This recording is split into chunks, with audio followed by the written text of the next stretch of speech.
role model at Microsoft, and we never stop sharing your wonderful stories of how a committed and a passionate educator can contribute to the cause of education with such richness and with such dedication that you inspire millions of educators across India and globally. We are really so proud of our association with you.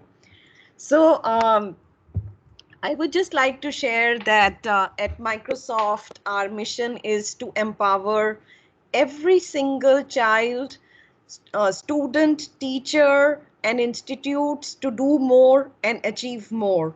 So we have worked with the educator community, school leaders, trainers, and exposing them to the realm of pedagogy. So how do you engage students meaningfully? How do you build 21st century skills in students? How can you make learning simpler, dealing with more complex themes by using creatively technology tools? And Ranjit is a very fine example of the same. He has the commitment that he has displayed in conducting virtual science experiments or doing live tours for multiple teachers and students across the globe sets up very high benchmarks. It is a time when during the COVID-19 crisis, there are challenges because schools have been closed down. People are sitting at home. Students can't go to schools, and teams can be a very big enabler right now to conduct the remote learning sessions in a safe and secure manner. Ranjit has shared, and just now also, that the A1 licenses have been deployed for several teachers across schools. I would say that take this plunge, get yourself exposed to Teams. I think Ranjit is very well familiar with the tool, and if you need additional assets or help, you can log into Microsoft Educator Center. I will type the URL in the chat window in a while, and maybe Ranjit, while I'm talking, can put the URL there, www.education.microsoft.com. All that you need is to have a login and a password. If your Office 365 IDs have been created, just create a profile on the platform, and you will have more than 60 courses available there. These are short courses for about, let's say, half an hour, 1 hour, 2 hours. And when you do these courses, you will also redeem badges. So there are at least 4 to 5 courses on Teams. How do you do assessments on Teams? How do you use OneNote? How do you use Class Notebook? And there are amazing examples of, for example, language learning. You can translate the text on OneNote in multiple Indian languages and foreign languages. You can understand the diction as well, pronunciation, English, grammar. So there are, and the entire document can be converted into local languages as well. Some of the Indian languages are available. Hindi is available for sure. Malayalam is there. So there are multiple languages there. So I would say use this time to update yourself, be a lifelong learner. There is never an age where one can stop learning. We evolve and learn every day. Invest in yourself. Investing in one's competencies and knowledge is the finest investment that one can ever do in life. And we must all remember that we are teachers, and it's a very special profession because this profession is about giving. Every single day, an hour that you invest or a couple of hours that you invest in yourself, cumulatively in a year, imagine that you may have more than 720 hours, even if you just invest 1 hour every day. And each one of you, if you take a mission that I will, for the cause of education and for upholding India's contributing to the realm of education in India, I will train at least 50 to 100 other educators. I'll become an expert and I'll contribute to the community for learning. Imagine the collective power of people attending this webinar. If every single individual takes that mantle, I think the entire state will evolve, the entire country will evolve, and we'll be so proud of ourselves that we lived beyond just our class, our school, and our city. So each one of you is a great champion of innovation. Let's take this pledge that we will invest in ourselves and will invest in our students and other teachers to create an impact. So we would be delighted to partner with you anytime. Please feel free to write to us. We will be supportive. We can invest in webinars. We can invest in capacity building. You just have to send an email or a call. We are just a message away from you. So wonderful, and wish you all the very best, and look forward to seeing more success stories from you, Ranjit, and your colleagues that you are empowering. I can never have enough words to thank you. God bless you, and may you shine and set new milestones. Thank you so much. Thank you so much, ma'am, for sharing that inspiring words and believing us in us that we can empower the entire community here in Maharashtra. I'm sure those who are attending right now will be very much inspired, and they will be training at least 10 to 100 teachers in their respective areas.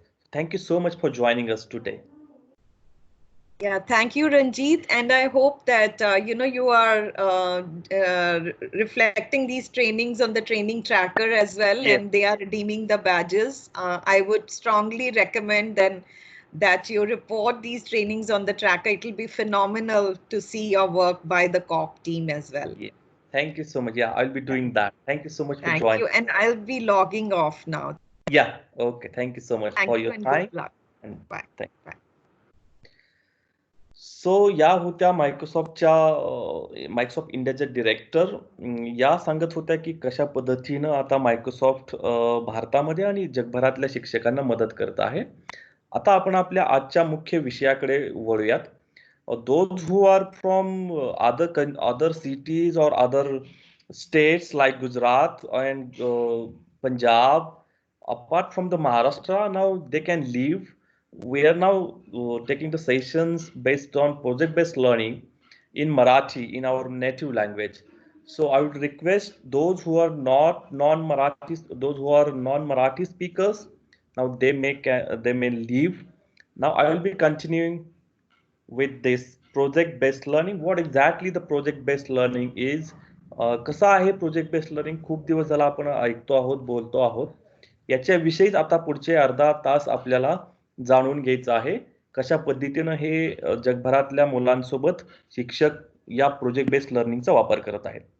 लक्षात घ्या, हा खूप महत्वाचा क्षण आहे, ही वेळ आहे, जिथं तुम्ही तुमच्या ट्रॅडिशनल पद्धतीनं आता मुलांना शिकवू शकणार नाही आहात. तुमच्या क्लासरूममध्ये आता मुलं नाही आहेत. तुमच्या रोजच्या शाळेतल्या वर्गखोलीमध्ये ती मुलं नाही आहेत. तर ती त्यांच्या त्यांच्या घरी बसलेली आहेत. आणि ह्या वेळी कशा पद्धतीनं त्यांना शिकवलं जावं हे तुम्हाला जर समजून घ्यायचं असेल तर काही वेगवेगळ्या अध्यापन पद्धती आहेत. त्यातलीच एक आपण आज जाणून घेत आहोत, प्रोजेक्ट बेस्ड लर्निंग, ज्याला पीबीएल असंही म्हटलं जातं. आणि दुसरी जी आहे ते आपण नंतरच्या सेशनमध्ये घेऊयात, स्टेम एज्युकेशन. तर प्रोजेक्ट बेस्ड लर्निंग तुम्ही अनेकांनी प्रोजेक्ट केलेले असतील किंवा करत असालही, पण ते कशा पद्धतीनं तुम्ही आता या क्षणी मुलांना हे प्रोजेक्ट देऊन तुम्ही त्यांच्याशी एंगेज करू शकता, त्यांच्यासह टीचिंग लर्निंग प्रोसेस जी आहे ती कंटिन्यू करू शकता. याच्याशी संदर्भित एक एक छानसा व्हिडिओ मी तुमच्याशी शेअर करतोय. तर पहिल्यांदा आपण तो व्हिडिओ पाहूया, म्हणजे तुमच्या लक्षात येईल की कशा पद्धतीनं शिक्षक, इतर देशातले शिक्षक जे आहेत ते प्रोजेक्ट तयार करत असतात आणि आपण नेमकं कसे करतो. बघूयात.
कुणीतरी एकाने फक्त मला सांगा की ऑडिओ ऐकू येतोय का या व्हिडिओतला?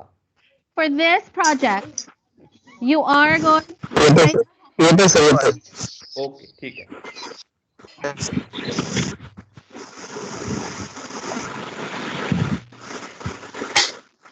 for this project, you are going to design a home. You're going to plan a home. You're going to build a home. This project, the tiny house project, is where students are designing tiny houses. Remember, when you're going to build this, we have to think about who's living in the house. There was a boom in tiny homes, just the idea of living in one, just because in the city, the population is growing and there's more people, less room, and maybe a tiny house is more cost efficient, more green. Would you like to have your own room? Yeah. Would you like to have your own space? Yeah. Okay. The driving question was, how can we, as a design team, design a house for clients, taking into consideration budget and location and personal preferences? The entry event was Minecraft. So they used Minecraft to build just a house that they would build for their family. This is inside the house.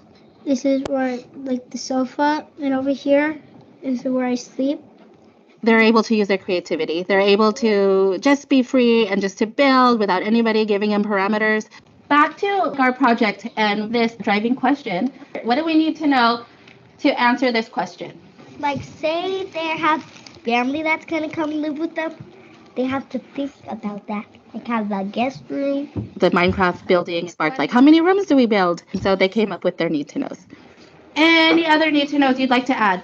You have to imagine how much it costs. Well, we have to know like how many kids there are or how big the family is, and what are those questions that you think you should ask the client? And they're like, yeah. And so we come back to the driving question, we came back to the need to knows, and we came back to their entry event just so that they can get some questions that are appropriate for their project to their clients. What is the minimum square footage you want? 400 feet. Do you want a second story? Yes, second story would be good. Okay. Okay, yeah, that'd be cool. I think it's important for them to know that there's a real client because it gives the project more authenticity. Would you like to have a garden outside your house? Yes. When they form a relationship with the start to care about what the client thinks. This is the final product. This is what the construction documents look like. But not too different from that concept drawing, right? We have the bedrooms up here, master bedroom in the corner. So I asked an expert to come and present to the students, and he was actually a structural engineer. You're gonna see elevations. Just kind of look at what kind of information is on there. How do you tell a wall is a wall? You can see you put two lines parallel to one another. And we talked about making blueprints and what does that look like, or having a layout. Oh, look, it even has plants right here.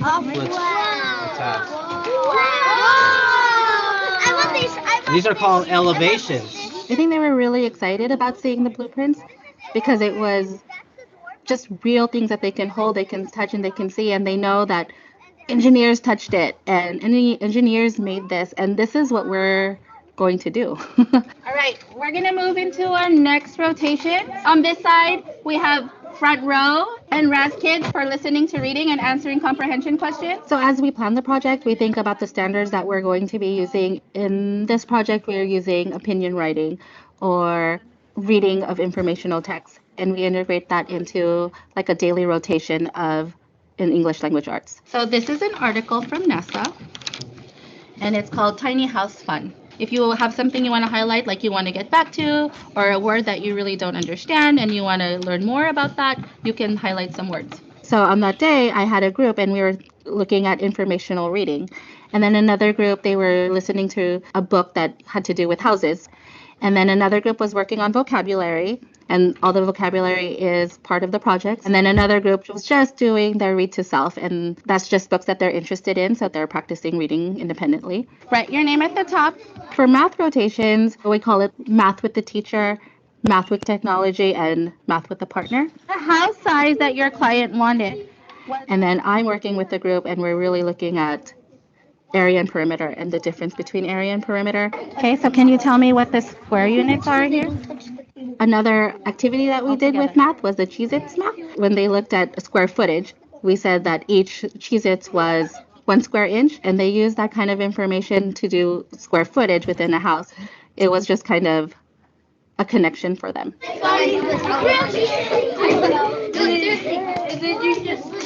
To help them refine their designs of their homes, students went through a feedback protocol.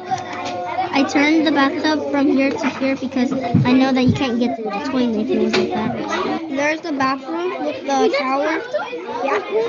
They were paired up with another group, and they presented their models, they presented their blueprints and their layout, and they talked about what was in the house and who their client was, just to get some feedback from their peers. Our client is Miss Pena.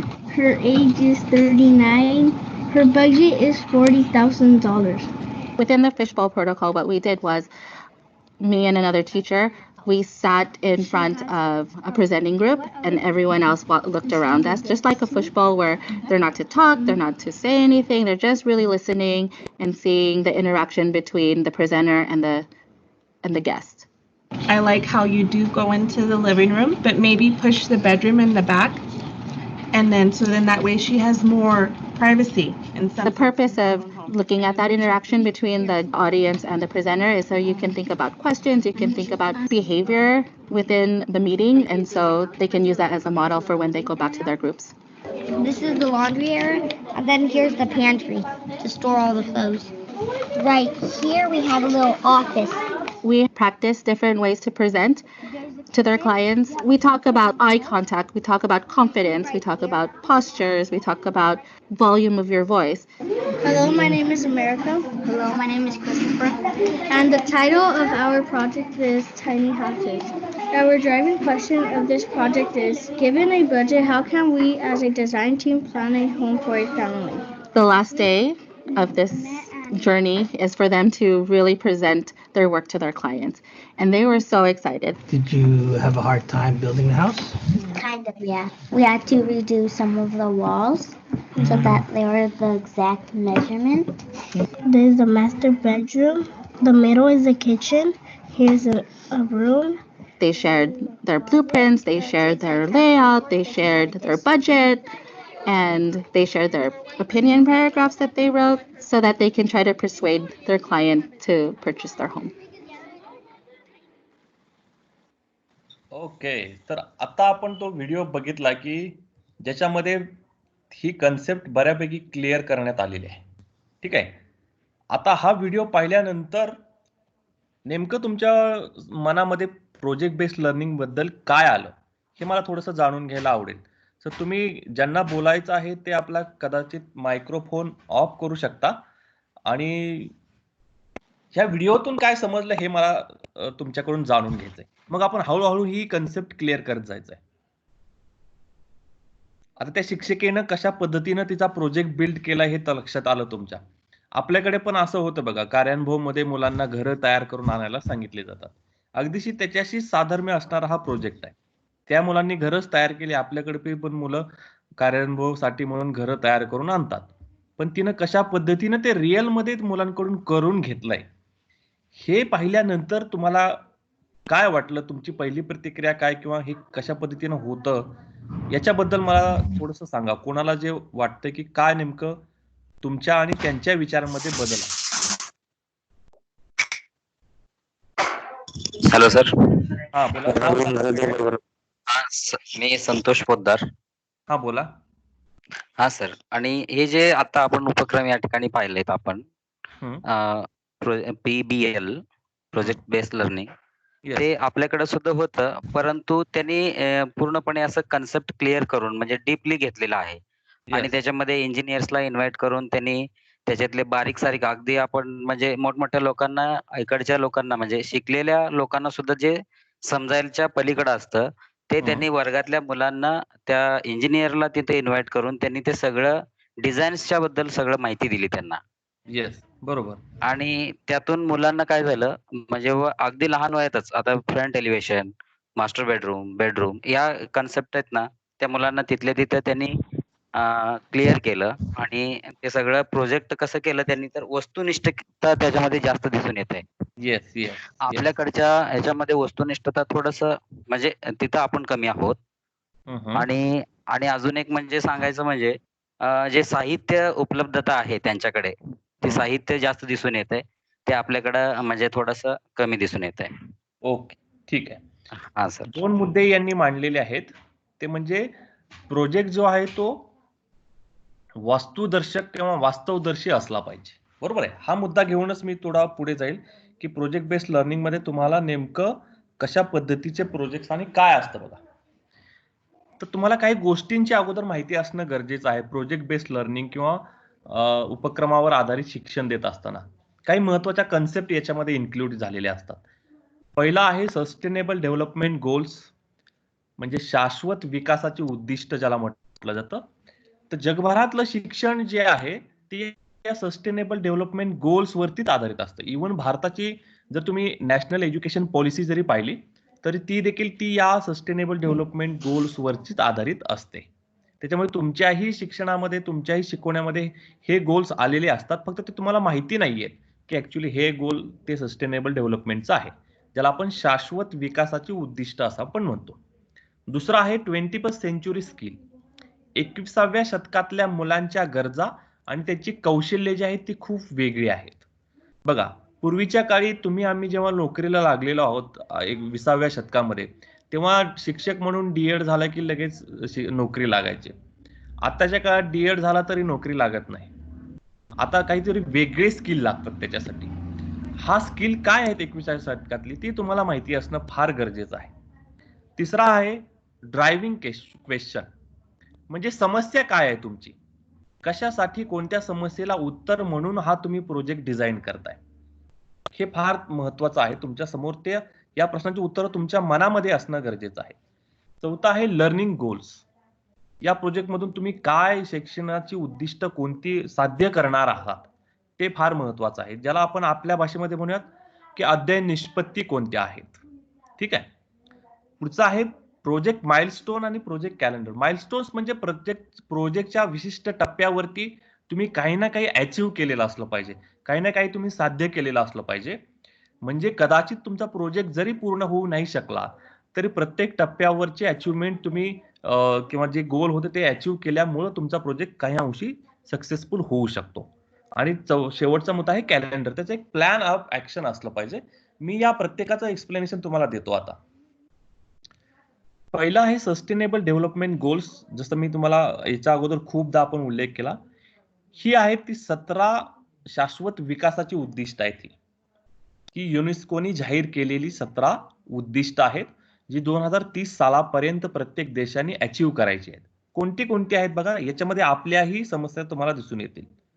पहिला आहे no poverty, म्हणजे कोणत्याही देशात या जगामध्ये गरिबी अस्तित्वात असणार आहे. गरिबीचं उच्चाटन केलं जाणं हे अपेक्षित आहे. दुसरा आहे झिरो हंगर, म्हणजे भुकेमुळे कुणी भूकबळी जाऊ नये, हे एक त्याचं उद्दिष्ट आहे. तिसरं आहे good health and well being, आरोग्यदायक सुस्थिती आपण म्हणूयात ती असणं गरजेचं आहे. चौथा आहे क्वालिटी एज्युकेशन. पुढचं आहे जेंडर इक्वॅलिटी. त्यानंतर clean water and sanitisation.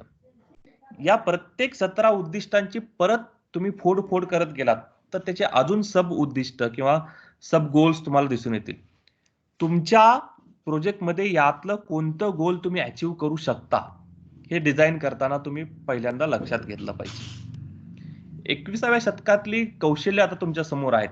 Leadership आहे, रिस्पॉन्सिबिलिटी आहे, क्रिएटिव्हिटी आहे, प्रॉब्लेम सॉल्व्हिंग आहे, ॲनालिटिकल थिंकिंग आहे, अडॉप्टेबिलिटी आहे, कम्युनिकेशन आहे, इनिशिएटिव्ह आहेत, सेल्फ डायरेक्शन आहे, क्रॉस कल्चर स्किल्स आणि टीम वर्क. मराठीमध्ये सांगायचं झालं तर लीडरशिप, नेतृत्व गुण आपल्या मुलांमध्ये येणं प्रोजेक्टच्या मधून फार महत्वाचं आहे. तुम्ही मागाच्या पण व्हिडिओमध्ये पाहिलं असेल की प्रत्येक मुलगा स्वतः नेतृत्व किंवा लीडरशिप घेऊन, रिस्पॉन्सिबिलिटी घेऊन तो पुढे जातोय. लक्षात आलं? तेव्हा लीडरशिप जेव्हा तुम्ही घेता त्यावेळी तुम्ही त्याची जबाबदारी आपोआप घेतलेली असते.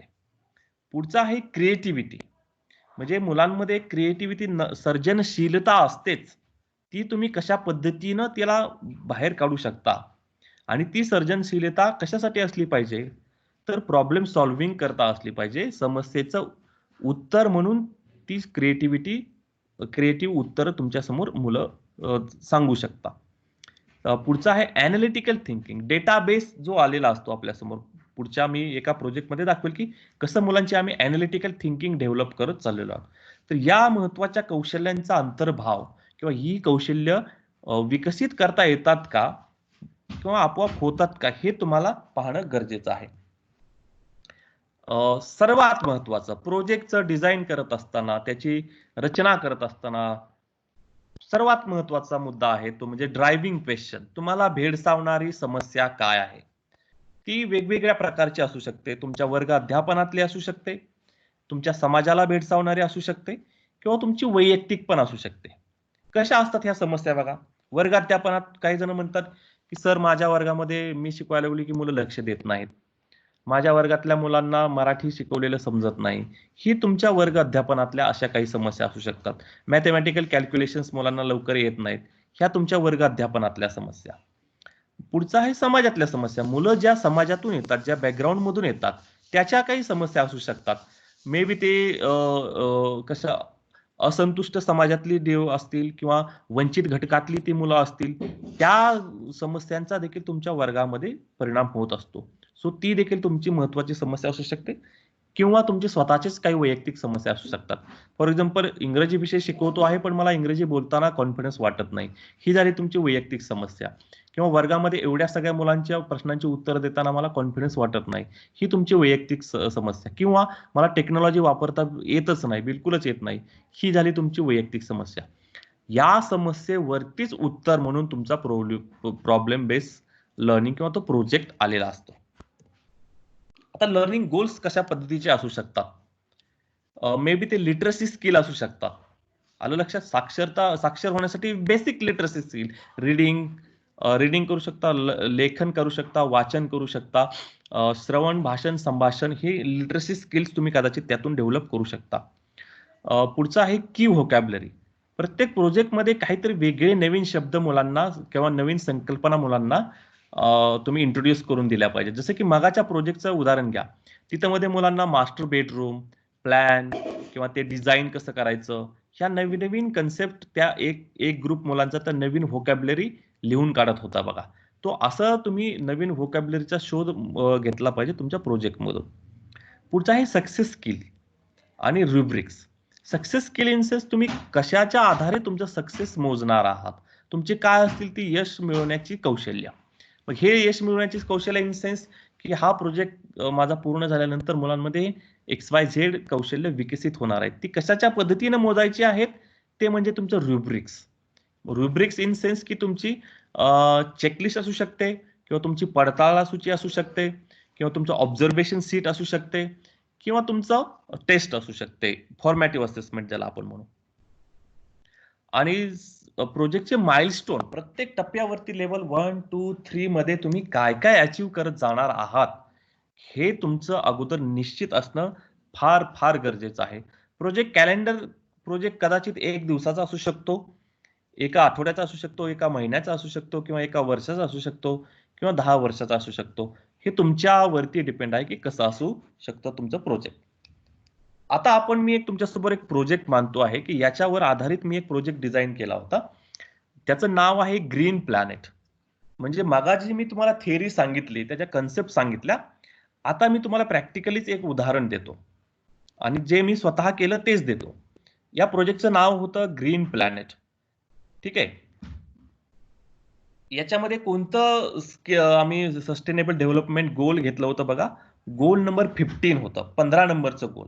आपण जरा मागे जाऊयात आणि 15 नंबरचं गोल काय आहेत बघूयात. हे बघा इथं आहे 15 नंबरचं गोल, लाईफ ऑन लँड, म्हणजे जमिनीवरचं जीवन असं आपण म्हणूयात त्याला. तर त्याच्यावरती आम्ही फोकस करणारा हा आमचा प्रोजेक्ट डिझाईन केला. Sustainable development goal number 15. 21st century skills कोणते डेव्हलप झाले याच्यातून मुलांचे, तर 4 C's. 4 C's म्हणजे क्रिएटिव्हिटी, कम्युनिकेशन, क्रिटिकल थिंकिंग, या 4 कौशल्यांचा मुलांचा आम्ही विकसन केलेला आहे.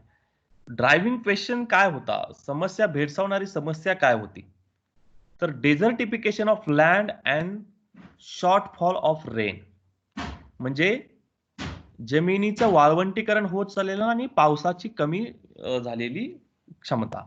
म्हणजे सोलापूर हा दुष्काळ प्रवण भाग आहे. जसं मी ज्या गावामध्ये राहतो परितेवाडी, हा दुष्काळी भागात मोडलेला गाव आहे. तिथं कित्येक म्हणजे वर्षातल्या अगदी 2 ते 3 दिवसच पाऊस पडतो. असा तो त्या अवर्षणग्रस्त भागातलं ते गाव. म्हणून तीच मुख्य समस्येला मी हात घातला. आता प्रोजेक्टचे माइलस्टोन काय होते बघा. हा 6 आठवड्यांचा प्रोजेक्ट आम्ही तिथं केलेला आहे. ठीक आहे. पहिल्या आठवड्यामध्ये आम्ही आमचा परिसर काय होता त्याच्याबद्दलची माहिती घेतली. पहिला माइलस्टोन तो आम्ही कॅच केला. दुसरा आहे परिसरातील जैवविविधता. त्या गावातलं कोणत्या प्रकारची झाडं किती आहेत वगैरे ते आम्ही मॅपिंग केलेलं आहे. तिसऱ्यामध्ये आम्ही एन्व्हायरमेंटल रिपोर्ट कार्ड तयार केलं गावाचं, ज्या आमच्या 2 आठवड्याच्या डेटाबेसवरती. त्याच्यानंतर आम्ही प्रत्येक झाडाचं वर्गीकरण केलं आणि त्या झाडाला एक आयडेंटिटी कार्ड इश्यू केलं. त्या झाडाच्या बुंद्यावरती ते लावण्यात आलं. त्याच्यानंतर 5व्या आठवड्यामध्ये आम्ही एक्सपर्ट लोकांना आमच्या वर्गामध्ये स्काईप थ्रू बोलवलं आणि त्यांना मुलांनी प्रश्न विचारले की त्यांच्या मनामध्ये हा प्रोजेक्ट करत असताना काय काय मनामध्ये प्रश्न आले ते त्यांनी त्या तज्ञाला विचारले. आणि शेवटी आम्ही प्लॅन ऑफ ऍक्शन जो आहे तो गावच्या सरपंचांना सादर केला. बघा, पहिल्या आठवड्यामध्ये आमच्या मुलांनी काय केलं तर मी पहिल्यांदा त्यांचे ग्रुप तयार केले. ठीक आहे.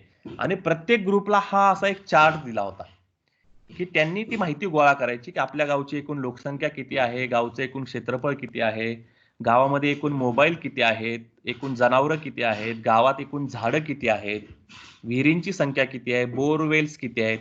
ह्या अशा 16 प्रकारच्या पॉइंट्सची त्यांनी माहिती कलेक्ट केली. आता जी माहिती गावातल्या लोकांकडून मिळत नव्हती ती आम्ही गावचे सरपंच, ग्रामचे तलाठी, ग्रामसेवक यांच्याकडून ती घेतली. तर ती एका आठवड्यानंतर आमच्या समोर हे असं चित्र आलं की त्या गावचं टोटल एरिया आणि एकूण लोकसंख्या आणि ही पूर्ण माहिती आली. आम्हाला काय करायचं होतं बघा, गावामध्ये पाऊस कमी पडतोय त्याची कारणं शोधायची होती आणि प्रदूषण का वाढत आहे याची कारणं शोधायची होती. त्याच्यासाठी पहिल्यांदा आम्ही डेटा कलेक्ट केला पहिल्या आठवड्यामध्ये. दुसऱ्या आठवड्यामध्ये आता थोडं आम्ही डीप गेलो. जे आमच्याकडे झाडं होती त्या झाडांच्या प्रत्येक झाडापाशी जाऊन आम्ही त्या झाडाचं वर्गीकरण करायला सुरुवात केलं की आपल्याकडे किती प्रकारची झाडं सापडतात. तर 15 प्रकारची झाडं सापडली. मग त्या प्रत्येक प्रकारच्या झाडाचे किती किती आपल्याकडे एकूण झाडं आहेत. म्हणजे समजा कडुनिंब आहे तर कडुनिंबाची त्या गावामध्ये 10 झाडं सापडली, पिंपळाचं एकच झाड सापडलं, आंब्याची 2 झाडं होती. अशी टोटल आमच्याकडे 100 झाडं सापडली. त्या 100 मध्ये ती 15 वेगवेगळ्या प्रजातींची 100 झाडं होती. ठीक आहे. आता त्या प्रत्येक झाडानं किती क्षेत्र व्यापलंय हे आमच्या मुलांनी मोजलं. त्यासाठी कसं करायचं बघा, झाडाच्या बुंद्यापाशी त्यांनी 1 मीटर टेपची दोरी ठेवली आणि जिथवर त्या झाडाची सावली आहे तिथवर ते दुसरं मीटर टेपचं दुसरं टोक नेलं. असे कल्पना केली की ते बुंधा जो आहे ते म्हणजे वर्तुळाचा केंद्रबिंदू आहे आणि सावली जिथवर जाते आहे ते म्हणजे वर्तुळाच्या परिघावरचा तो बिंदू आहे. म्हणजे वर्तुळाचे केंद्र ते वर्तुळाच्या परिघावरचा बिंदू यांना जोडणारी रेषा असते ती त्रिज्या असते वर्तुळाची. अशा पद्धतीने प्रत्येक झाडाची आम्ही त्रिज्या काढली आणि मग वर्तुळाच्या क्षेत्रफळाचं सूत्र त्यांना सांगितल्यानंतर त्यांनी प्रत्येक झाडाने किती क्षेत्र व्यापलेलं आहे ते यांनी काढलं. म्हणजे इथं मॅथमॅटिकल कॅल्क्युलेशन्स त्यांच्या उपयोगाला आले. आणि मग तिसऱ्या आठवड्यामध्ये त्यांनी त्यांच्या गावाचा एक असा सुंदर असा ग्रीन मॅप तयार केला. हा भलेही नकाशाच्या प्रमाणित भाषेमध्ये नसेल, पण आम्हाला फक्त हे जाणून घ्यायचं होतं की गावातल्या कोणत्या भागामध्ये कोणती कोणती झाडं आहेत आणि ती कुठं कुठं लोकेटेड आहेत. या नकाशावरून आम्हाला लगेच लक्षात येतं. इथं बघा त्यांनी स्वतःचीच सूची तयार केली. आंब्याला असं दाखवतात, बाबूळच्या झाडाला असं दाखवलं, चिंचेच्या झाडाला असं दाखवलं. म्हणजे हे याच्यावरून गावाच्या ग्रीन मॅपवरून लक्षात येतं की किती प्रकारची झाडं आणि कोणत्या लोकेशनला आहेत. ठीक आहे. त्याच्यावरून आम्हाला लक्षात आलं की प्रति व्यक्ती किती झाडं आपल्यामध्ये आहेत. परत मग आम्ही आमच्या एक्सपर्ट लोकांना विचारलं. हे 2 एक्सपर्ट आम्ही शाळेमध्ये आमच्या इन्व्हाइट केले होते. डॉक्टर माधव गाडगुळी आणि राजेंद्र पचौरी. हे पर्यावरणातले खूप मोठे तज्ञ लोक आहेत. यांना फक्त आमच्या मुलांनी 3च प्रश्न विचारले. आमच्या गावाचं क्षेत्रफळ एवढं आहे, XYZ आहे. आमच्या गावामध्ये एवढी झाडं आहेत आणि एवढी लोक आहेत. तर आम्ही किती झाडं लावली पाहिजेत आणि कोणती झाडं लावली पाहिजेत. किती झाडं लावली पाहिजेत म्हणजे आमच्याकडे एवढ्या प्रदूषण होतं, एवढे मोटारी आहेत, एवढे मोबाईल्स आहेत, एवढं ध्वनी प्रदूषण होतं, एवढं वायू प्रदूषण होतं. तर हे कमी होण्यासाठी आणि पुढच्या 50 वर्षामध्ये या गावामध्ये इतक्यापर्यंत लोकसंख्या वाढण्याची शक्यता आहे, तर आम्ही कोणती झाडं लावावी, त्या झाडांचे टाईप त्यांनी विचारून घेतला आणि त्याची संख्या काय असावी. कारण मग आम्ही हे पण कॅल्क्युलेट केलं की कोणतं झाड किती ऑक्सिजन बाहेर टाकतं, किती कार्बन डायऑक्साईड आतमध्ये घेतं, एवढ्या डिटेलमध्ये मुलं सर्च करत राहिली. आणि मग सगळ्यात शेवटी आम्ही असा एन्व्हायरमेंटल रिपोर्ट कार्ड तयार केलं ह्या गावाचं. थोड्या वेळाने मी तुम्हाला पूर्ण रिपोर्ट कार्ड दाखवेन ते, की ज्याच्या मदतीनं तुमच्या लक्षात येईल की नेमकं आउटपुट काय निघालं या प्रोजेक्टमधून. आणि मग हा अहवाल जो आहे तो आम्ही गावच्या सरपंचांना सादर केला, की त्यांनी त्या ऍक्शन वरती तो जो प्लॅन ऑफ ऍक्शन आम्ही त्यांच्याशी शेअर केला होता त्याच्यावरती त्यांनी कृती करायची आहे. आता मी तुम्हाला या 2 प्रोजेक्टच्या माध्यमातून कशा पद्धतीने डिझाईन केले जातात हे दाखवलेलं आहे. आता जर तुम्हाला तुमच्यापैकी कुणाला हे फारसं अजून समजलेलं नसेल, की सर कसं असतं प्रोजेक्ट बेस्ड लर्निंग किंवा कशा पद्धतीने हे डिझाईन करावेत, असं काही तुम्हाला असेल तर मग तुम्ही मला आता विचारू शकता.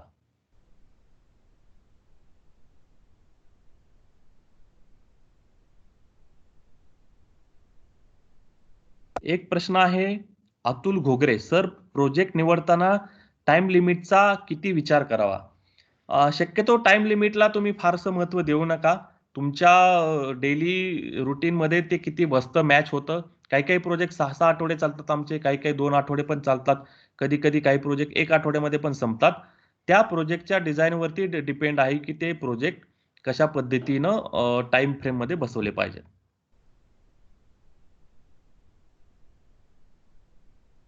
अजून कोणाला काही प्रश्न आहे का?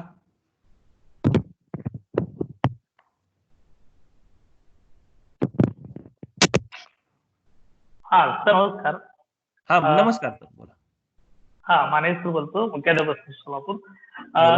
खरं तर प्रोजेक्टचा किती खोलवर जाऊन विचार हॅलो प्रोजेक्टचा किती खोलवर जाऊन विचार केला पाहिजे हे तुम्ही स्वतः केलेल्या प्रोजेक्टच्या माध्यमातून दिसून येत आहे. त्यामुळं शिक्षकांनी सुद्धा असे प्रोजेक्टचे विषय आपल्याला काढावे लागतील आणि त्या पद्धतीनं शिक्षकांनी मूळ हे वर्क समजून घेतलं पाहिजे. हे अतिशय महत्वाचं आहे. म्हणजे आज आमच्यासारख्यांना सुद्धा अनेक गोष्टी याच्यातून निश्चितपणे दिसून आल्या की प्रोजेक्ट मुळात देत असताना शिक्षकाचं माइंड मला नेमकं ह्याच्यातून काय करायचं आहे हे सेटल झालेलं असलं पाहिजे, तरच ते विद्यार्थ्यापर्यंत पोहोचू शकेल निश्चितपणे. बरोबर. का, कसे आणि कधी या 3 प्रश्नांची उत्तरं तुमच्या मनामध्ये फिट असली की मला हे का करायचं आहे, कसं करायचं आहे आणि कधी करायचं आहे, याची उत्तरं तुम्हाला मिळाली की तुम्ही चांगल्या पद्धतीनं प्रोजेक्ट डिझाईन करू शकता. आत्ताच्या घडीला तुम्ही मुलांना याच पद्धतीनंच शिकवू शकता. तुम्ही मुलांना स्पेसिफिक टास्क देऊ शकता आणि तेच टास्क मुलांनी घरी बसून कंप्लीट केले. आता बघा, हा जो ग्रीन प्लॅनेट प्रोजेक्ट सांगितला मी, त्याच्यामधून मुलांची कोणती कौशल्य डेव्हलप झाली बघा, किंवा कसे क्रॉस कल्चर विषय जे आहेत ते आंतरशाखीय दृष्टिकोन त्याच्यामध्ये कसा आला बघा. मुलांनी डेटा कलेक्शन केला त्यावेळी ते कम्युनिकेशन स्किल डेव्हलप झालं. संभाषण कौशल्य, गावकऱ्यांची माहिती विचारायची, अननोन व्यक्तीची माहिती विचारायची, आलेल्या डेटावरचं इंटरप्रिटेशन करायचं, माहितीचं वर्गीकरण करायचं आणि त्याच्या आधारे काही निष्कर्ष काढायचे. त्याच्यानंतर मॅथमॅटिकल कॅल्क्युलेशन्स आले. मग अगदी पहिलीच्या मुलांनी देखील आपल्या गावात किती झाडं आहेत तर ते स्वतः जाऊन मोजून आले. ज्याला 50 पर्यंत येते त्याने 50 पर्यंतची झाडं मोजून आला, ज्याला 100 पेक्षा जास्त येते त्याने, म्हणजे त्याच्या जीवनामध्ये ऍप्लिकेशन ऑफ नॉलेज झालेला आहे. वर्तुळाचं क्षेत्रफळ हा कदाचित आमच्या 4थी पर्यंतचा घटक नसतो, पण मी त्यांना सूत्र दिलं आणि सांगितलं की अशा पद्धतीनं आपल्याला प्रत्येक झाडाचं क्षेत्रफळ, व्यापलेलं क्षेत्रफळ काढायचं आहे. त्यांच्या लक्षात आलं की त्रिज्या ही म्हणजे हे आहे आणि पायर स्क्वेअर मध्ये हे आपल्याला टाकायचं आहे. त्यांनी मग भागाकार आणि गुणाकार या दोन्ही क्रिया एकदम करून ते क्षेत्रफळ काढायला सुरुवात केली. त्यामुळे मला फारसं त्यांना वेगळं परत सांगायची गरज लागलेली नाहीये. तो त्यांच्या बेसिक कन्सेप्ट ज्या होत्या, बेरीज, वजाबाकी, गुणाकार, भागाकार, याचं फक्त ऍप्लिकेशन ऑफ नॉलेज मी माझ्या त्यांच्या जीवनामध्ये करून घेतलेलं आहे. तर असं तुम्ही स्मार्टली काम केलं तर मग त्याच्यामध्ये तो दृष्टिकोन तयार होतो. आता मला त्यांना पर्यावरणाची काळजी घेतली पाहिजे, आपण झाडं वाचवली पाहिजेत असं सांगत बसायची गरज लागत नाही, कारण त्यांनी स्वतःच ते त्याच्यातून गेलेले आहेत.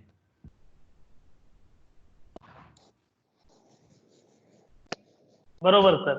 कारण आता मला सुद्धा एक याच्यातून जाणीव झाली सर, मी एक मुख्याध्यापक आहे आणि माझ्या शाळेतील शिक्षकांनी प्रोजेक्ट कशा पद्धतीनं राबवावेत आणि माझी त्या शिक्षकाकडून नेमकी काय अपेक्षा आहे हे मला सुद्धा चांगल्या पद्धतीने शिक्षकांना मार्गदर्शन या माध्यमातून करता येऊ शकेल. तो दृष्टिकोन सर निश्चितपणे मिळाला. थँक्यू. हॅलो. हा बोला. हा नमस्ते, मी संभाजी पवार सर बोलतोय. हा बोला सर. आपला प्रोजेक्टचा जे आपण सादर केलं ग्रीन प्लॅनेटचं, अतिशय सुंदर याचं नियोजन आपण प्लॅनिंग केलेलं आहे. बरोबर. सध्या याचं यशस्वीता कुठेपर्यंत आली आहे किंवा हा दीर्घकालीन प्रोजेक्ट आहे? बरोबर. कारण पुढच्या 50 वर्षापर्यंत गावाचं पर्यावरण आपल्याला ठेवायचं आहे. याच्यासाठी रिस्पॉन्स किंवा आता ही कुठेपर्यंत यशस्वी झालाय याच्याविषयी ठीक आहे माहिती. ओके चालेल. मी माझी स्क्रीन पुन्हा एकदा शेअर करतो, तुम्हाला मी याचे अजून डिटेल्स मी तुम्हाला देऊ शकतो. ठीक आहे. आता दिसतंय तुम्हाला? हा दिसतंय. ओके. याची एक वेबसाईट आहे ग्रीन प्लॅनेट, vftindia.com/green planet. या वेबसाईट वरती तुम्ही कधीही हा प्रोजेक्ट पाहू शकता. याच्यामधल्या ऍक्टिव्हिटीज वगैरे तुम्ही पाहू शकता. मी तुम्हाला काय केलं आमच्या मुलांनी ते अजून एकदा दाखवतो आणि तुम्हाला आउटपुट पण सांगतो की आता ते कुठवर आलेलं आहे, कसं आलेलं आहे. हा प्रोजेक्ट साधारणतः 114 शाळांमध्ये राबवण्यात आलेला आहे आणि त्यामध्ये 11 देशांमधली मुलं सहभागी झालेली होती. तर पहिल्या आठवड्यामध्ये बघा, या मुलांनी गावातल्या प्रत्येक घरामध्ये जाऊन तो डेटा कलेक्ट केला. त्याच्यानंतर बघा ही मुलं कशी झाडाचं हे मोजतायत, झाडाच्या सावलीनं व्यापलेलं क्षेत्रफळ मीटर टेपच्या मदतीनं ते मोजताना दिसत आहेत. त्याच्यानंतर अशा प्रकारचे सुंदर सुंदर ग्रीन मॅप त्यांनी मुलांनी तयार केले आपापल्या शाळेमध्ये बसून गावातले. ठीक आहे. त्याच्यानंतर ह्या मुलांनी एक्सपर्ट टीचर्सला शाळेमध्ये बोलवून त्यांच्याशी कम्युनिकेशन केलेलं आहे की तेच प्रश्न की आमच्या गावात असं असं क्षेत्रफळ आहे, तर आम्ही कोणती झाडं लावू आणि किती झाडं लावू, कारण त्या प्रत्येकाला माहिती नव्हतं की आपण दे वर नॉट एक्सपर्ट. त्याच्यानंतर एन्व्हायरमेंटल रिपोर्ट कार्ड तयार केले, सरपंचांना दिले जाते आणि प्लॅन ऑफ ऍक्शन. आता हा प्लॅन ऑफ ऍक्शन मी तुमच्याशी इथं शेअर करतो. दिसतोय तुम्हाला माझा plan of action? Environmental report card मध्येच या सगळ्या गोष्टी आम्ही ग्रीन मॅप टाकलेला होता आणि हे ग्रीन लँड हे बघा, त्या गावचं पूर्ण क्षेत्रफळ, त्याच्यामध्ये झाडांनी किती क्षेत्र व्यापलेलं आहे, तर 14% क्षेत्र हे व्यापलेलं होतं आणि प्रत्येक व्यक्ती मागे 2 झाडं होती. ठीक आहे. त्या गावामध्ये जवळपास 9,000 टनाचा कार्बन डायऑक्साईड बाहेर टाकला जायचा आणि क्लोरोफ्लोरोकार्बन 5,791 किलो बाहेर टाकला जातो. हा स्टॅटिस्टिकल डेटा मुलांनी त्या एन्व्हायरमेंटल रिपोर्ट कार्ड मध्ये टाकलेला आहे. ठीक आहे. त्याच्यानंतर आता आम्ही टार्गेट ठरवून घेतले 5 वर्षाचे. हा प्रोजेक्ट जो आहे तो 5 वर्ष चालतोय. त्याच्यामध्ये टार्गेट आहे झाडांनी व्यापलेलं क्षेत्र जे आहे ते 150 हेक्टर पर्यंत नेणे. त्याच्यासाठी 5 वर्षाचा वेळ आम्ही ठरवून घेतलेला आहे आणि 1,500 झाडं लावायचे आणि एकूण प्रति व्यक्ती झाडांची संख्या जी आहे ती आम्ही 3.2 प्रति व्यक्ती 3 झाडं तरी किमान असली पाहिजेत, इतफर ते आमचं टार्गेट आहे. आणि त्याच्यातून मग आम्ही 5,000 टन कार्बन इमिशन पर्यंत कंट्रोल केलेला आहे. CFC 3,000 पर्यंत कंट्रोल करू. सेंद्रिय खतांचा वापर करणाऱ्यांची संख्या 4,000 पर्यंत वाढवण्याचा त्या प्लॅन ऑफ ऍक्शन आहे. आता ही रिस्पॉन्सिबिलिटी कोणाची आहे बघा, आणि नेमकी आम्ही कोणती झाडं किती लावायची हे आम्ही लक्षात घेतलंय.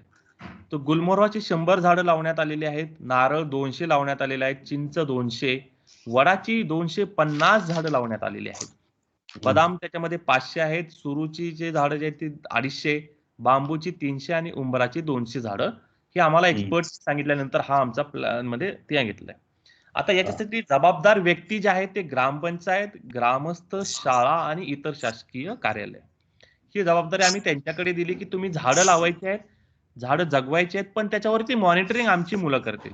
तर प्रत्येक मुलाला आता ती जबाबदारी देण्यात आली की ही झाडं तुला आम्ही दत्तक दिलेली आहेत, तुझं काम एवढंच की या झाडाला व्यवस्थित आठवडाखेर जाऊन बघायचं पाणी दिलं जातं का नाही, त्याची वाढ किती होते. तर प्रत्येक जण आपल्याला दिलेल्या झाडाची उंची दर आठवड्याला जाऊन मोजतो, त्याच्यामध्ये ते मॉनिटरिंग करत राहतात की त्याचं ते जबाबदारीच आहे की त्या पद्धतीनं ते काम करतोय. तर आताच्या घडीला आता हा 2रा वर्ष चालू आहे. याच्यामध्ये जवळपास झाडांची संख्या जी आहे ती मागच्या वर्षीच 1,500 झाडं लावण्यात आलेली आहे, पण लगेच आम्ही तो एरिया कव्हर केलाय असं म्हणू शकत नाही. आलं लक्षात? तर ही झाडं पूर्ण क्षमतेने वाढणं आणि मग त्याच्या खालचा एरिया जो आहे तो वाढणार, कारण झाड मोठं झालं तर सावली विस्तारित होते, बरोबर आहे. त्यामुळे ती झाडं पूर्ण वयाची होईपर्यंत त्यांना जगवणं हे मात्र सध्याचं महत्वाचं टास्क आहे, जी मुलं ग्रामस्थांच्या मदतीनं करत आहेत. ठीक आहे. खूप छान सर. हा प्रोजेक्ट आम्ही सुद्धा आमच्या जिथं काम करतो तिथं राबवायचा विचार आहे. आणि प्रोजेक्ट हा फक्त कागदावरच न राहता प्रत्यक्षात हे खूप छान माहिती आज मिळाली. धन्यवाद सर. थँक्यू. थँक्यू. सर. हा बोला. हॅलो. हा शितोळे सर बोलतोय, सोलापूर शरदचंद्र पवार परिषदेला. आता आपण ही आता जो चार्ट दाखवला की वेगवेगळी झाडं जी आहे, पण अजून एक माझा असा एक प्रश्न आहे की प्रत्येक ठिकाणी मातीचा प्रकार हा थोडासा वेगळा असू शकतो. मग त्या मातीमध्ये कोणत्या प्रकारची झाडं लावावी त्या संदर्भामध्ये आपल्याकडनं काही मार्गदर्शन मिळेल का? किंवा सोलापूर विद्यापीठामध्ये काय प्राध्यापक आहेत किंवा त्यांच्या माध्यमातून जर आपण त्या भागामध्ये जर सर्वे केला किंवा हे केलं तर त्या मातीमध्ये कुठली झाडं जगू शकतात ते सुद्धा आपल्याला माहिती घेणं महत्वाचं आहे. कारण आपण झाडं लावायचे आणि त्या मातीमध्ये तर ती झाडं जर टिकणार नसतील तर मग त्याचा आपल्याला उपयोग होणार नाही असं मला वाटतं. त्यामुळे थोडस त्या संदर्भामध्ये थोडस मार्गदर्शन झालं तर बरं पडेल. नाही, आय एम नॉट एक्सपर्ट की मी जमिनीचं माती परीक्षण करणार एक्सपर्ट नाही. नाही बरोबर आहे, पण एक जनरल आपलं की बाबा कोणत्या मातीमध्ये कुठल्या प्रकारची झाडं असावीत असं एक असावं. असे प्रश्न जेव्हा आम्ही माधव गाडगिळ सरांना विचारले तेव्हा त्यांनी आम्हाला आमचं लोकेशन विचारलं की तुम्ही महाराष्ट्रातल्या कोणत्या भागामध्ये राहता. आम्ही सांगितलं पश्चिम महाराष्ट्रातले आम्ही मुलं आहोत. मग पश्चिम महाराष्ट्रातला सोलापूर जिल्हा आहे. सोलापूर हा अवर्षणप्रस्त जिल्हा आहे, हा काही पावसाचं दुर्भिक्ष असलेला जिल्हा आहे. तर इथं काटेरी वन जास्त येतात की जी कमी पाण्यावरती आणि जास्त उष्णतेच्या भागामध्ये ती तग धरू शकतात. सो त्यांनी आम्हाला सजेस्ट केली की काटेरी वनच तुम्ही लावायची. मग आम्ही आमच्या पुस्तकांमधून 6वी-7वीच्या मुलांकडून त्याच्यामध्ये काटेरी वन हा भाग आहे आणि मग त्याच्यातली कोणती झाडांची बिया आपल्याला मिळू शकतात आणि त्याच्यावरून मग ती आपण ते प्रकार काढले. तुम्ही सांगता तो मुद्दा बरोबर आहे. जमिनीचा प्रकार वगैरे कोणता आहे, पण लक्षात घ्या माझं लिमिट काय आहे. आपल्या प्रोजेक्टची मर्यादा पण आखून घ्यायची आपण की मला याच्या बाहेर जायचं नाहीये. सो ओनली टास्क की झाडांची निवड करणे आणि झाडांची लागवड करणे, दॅट इज बरोबर. तुम्ही जर याला अजून डीप मध्ये गेलात तर अजून विस्तारित होऊ शकतो तुमचं टार्गेट. आणि म्हणजे जेव्हा तुम्ही एखादं उद्दिष्ट ठरवता तेव्हा त्याची मर्यादा पण ठरवून घ्यायची. मग तुमचं काम काय ते त्या मर्यादेच्या बाहेर जाता कामा नये, हे मात्र फार महत्वाचं आहे. ठीक आहे. हो सर. हो सर. आम्ही या वर्षी माने सरांच्या मार्गदर्शनाखाली हा उपक्रम आम्ही राबवण्याचा 100% प्रयत्न करू सर. नाही, असा उपक्रम तुम्ही राबवायचा नाही. तर आजच्या सेशनचा उद्देश हा आहे की असे प्रोजेक्ट तुम्ही डिझाईन करायचे.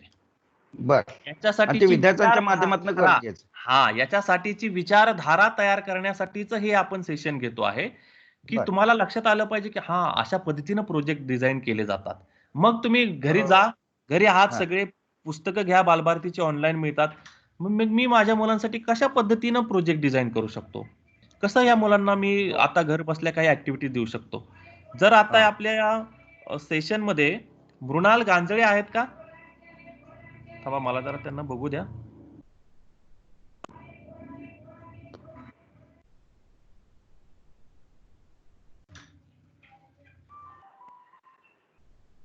नाही आहेत. ओके, त्या नाही आहेत वाटतं. तर त्यांच्यासोबत आता आम्ही त्यांच्या शाळेतल्या मुलांशी, जसं तुम्हाला मागच्या वेळेस मी सांगितलं की घर बसल्या जागी आता मुलं काय करतायत, तर त्या विजेचा वापर किती होतोय ते युनिट लिहितायत, लाईट किती वापरतायत, पाणी किती वापरतायत, याचा विषयी तर ते मॉनिटरिंग डेटा शीट मध्ये करत आहेत. म्हणजे घर बसल्या पण तुम्ही काही ना काही ऍक्टिव्हिटीज त्यांना देऊ शकता. हे फक्त मला तुम्हाला याच्या माध्यमातून सांगायचं आहे. अजून बघा तुमच्या मनामध्ये याच्याबद्दल काही प्रश्न येतात का? छान सर. आणि आपल्याला विषय वाईज सुद्धा ते शिक्षक कशा पद्धतीने डिझाईन करू शकतील. उदाहरणार्थ आता शितोळे सर क्रीडा शिक्षक आहेत, तर खेळाच्या संदर्भामध्ये सुद्धा त्यांना वेगळ्या पद्धतीनं असा प्रोजेक्ट तयार करता येऊ शकेल. एखादा विशिष्ट असा खेळ घेऊन मला माझ्या 5 वर्षाच्या कारकिर्दीमध्ये इथून पुढे माझे शाळेतील विद्यार्थी तयार करायचे आहेत, तर मग मला त्या दृष्टीनं काय करता येऊ शकेल. आता त्यांच्या विषयाच्या संदर्भामध्ये ऍज अ क्रीडा टीचर म्हणून त्यांनी त्या दृष्टिकोनातून प्रयत्न करतील. विज्ञानचा शिक्षक त्या पद्धतीनं त्यांनी वेगळा प्रोजेक्ट अशा पद्धतीने घेऊ शकतील. इंग्लिशचे टीचर आहेत की माझ्या मुलांना इंग्लिशमध्ये विद्यार्थी मागं पडतायत, तर 2 वर्षाचा मी कालावधी ठरवून 2 इयत्तेमध्ये 5वीला आलेला मुलगा 6वी पर्यंत चांगल्या पद्धतीने इंग्रजी वाचूच काय बोलू शकेल, या दृष्टिकोनातून मला काय प्रोजेक्ट करता येऊ शकेल, असं विषय वाईज आपल्याला वेगवेगळे निश्चितपणे त्या शिक्षकांना डिझाईन करता येऊ शकेल. Yes yes. काही जणांचं म्हणणं आहे बघा, प्रोजेक्टचे टप्पे, अहवाल सादरीकरणात नंतरची कारवाई कोणती, खडतरे बंडू विचारतायत. तर बघा, अहवाल सादर केल्यानंतर त्या ग्रामपंचायतीमध्ये तुमच्या लक्षात असेल की आता प्रत्येक ग्रामपंचायतीला 14व्या वित्त आयोगामध्ये पर्यावरण या विषयात काम करण्यासाठी किंवा या घटकावर काम करण्यासाठी प्रत्येक ग्रामपंचायतीला विशिष्ट निधी असतो, जो निधी त्या ग्रामसभा किंवा गाव जे आहे ते झाडं लावणं यासाठी उपयोगात आणतात. फक्त आम्ही त्यांना सांगितले की तुम्ही कोणती झाडं लावायची आणि कुठं लावायची, कारण आमच्या ग्रीन मॅप मधून दिसत होते की ती झाडं कुठं लावली पाहिजेत. कारण एखाद्या विशिष्ट एरियामध्ये जास्त झाडं असली तर ते गावाची बायोडायव्हर्सिटी मेंटेन होऊ नाही शकत. त्याच्यामुळे ग्रीन मॅप दाखवल्यानंतर आम्ही सांगितले की तुम्ही या विशिष्ट एरियामध्ये झाडं लावली पाहिजेत आणि कोणती लावली पाहिजेत, तर ते आम्ही एक्सपर्टला विचारून त्यांना सांगितलं की ही प्रकारची झाडं तुम्ही आता लावली पाहिजेत. सो गावाला भेडसावणाऱ्या समस्येवरचं उत्तर मुलांनी शोधलं आणि मुलांनी शोधलेल्या उत्तरावर कारवाई करायचं काम गावाने केलं. असा ह्या कम्युनिटी पार्टिसिपेशनचा हा प्रोजेक्ट तुम्ही करू शकता. सो मला वाटतं खडतरे बंडू, तुम्हाला त्यांच्या प्रश्नाचं उत्तर मिळालेलं असेल. आप्पासाहेब माळी म्हणतायत की वृक्ष किंवा बगीचा निर्मिती करताना कोणते वृक्ष किंवा रोपटे असावे. सर, आपण दररोज झाडाला किती पाणी, फुले आली याची नोंद ठेवली तर चालेल का? हो चालेल, तुमच्यावरती डिपेंड आहे. हे कधी तुम्ही जसंच्या तसंच वापरावं असं मी बिलकुल म्हणत नाहीये. हा प्रोजेक्ट माझ्या गावची गरजा आणि माझ्या मुलांचं वय लक्षात घेऊन डिझाईन करण्यात आलेला आहे. तुम्ही तुमच्या मुलांचं वय, तुमच्या गावची रचना पाहून याच्यामध्ये फेरफार करू शकता. तुम्हाला शक्य असेल तर रोजच्या रोज त्याची नोंदी ठेवू शकता किंवा आठवड्याला, ते तुमच्यावरती आहे. प्रवीण कुमार जाधव म्हणतायत, सर PBL चे मर्यादा काय आहेत? प्रोजेक्ट बेस्ड लर्निंगची मर्यादा इन सेन्स अशी तरी काही लर्निंग मध्ये मला मर्यादा वाटत नाही. जर तुमचा प्रोजेक्ट डिझाईन व्यवस्थितरित्या झाला नसेल तर तो फसण्याची जास्त शक्यता असते. त्याच्यामुळं मी म्हणतोय की जे टप्पे तुम्हाला मी सांगितले, 21व्या शतकातली कौशल्य कोणते आहेत, तुमचा ड्रायव्हिंग क्वेश्चन काय आहे, ठीक आहे, त्याचं प्लॅन ऑफ ऍक्शन काय आहे आणि तुम्ही काय अचीव्ह करणार आहात, हे तुमच्या मनामध्ये अगदी फिट असलं पाहिजे. संजय नरळे म्हणतायत, प्रोजेक्ट डिझाईन करताना SMCचा सहभाग घ्यायचा का? घ्या, अवश्य घ्या. त्यांना चांगलंच वाटेल, त्यांचीच मुलं सहभागी होत आहेत किंवा त्यांचंही तुम्हाला पार्टिसिपेशन लागत असू शकतं, तुम्ही तो करू शकता.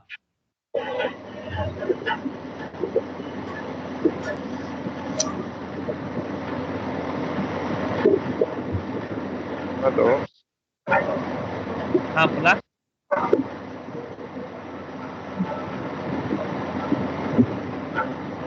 हॅलो डिसलेजी. हॅलो, तुमचं नाव सांगा आणि बोला. मी शिवानंद गोगाव. हा बोला. पालघरी कन्नड शाळा, अक्कलकोट तालुका, सोलापूर जिल्हा. हा बोला.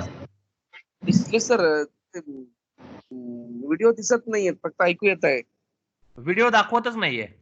नाही, तुमचं आहे, फक्त ऐकू येत आहे, फक्त सिम्बॉल येते, हे ती म्हणून येत. आता कॅमेरा बंद केलेला आहे सर. हा आता दिसू लागले बघा, कोणाचा आहे ते? बळीराम सुतार आहेत, त्यांनी कॅमेरा चालू केलाय, मी माझा बंद ठेवलेला आहे. अडिगर सरांचं ते दिसत आहे. सर, जेव्हा कॅमेरा चालू करतो त्याच चित्र दिसतं, माझा कॅमेरा बंद आहे. ठीक आहे sir.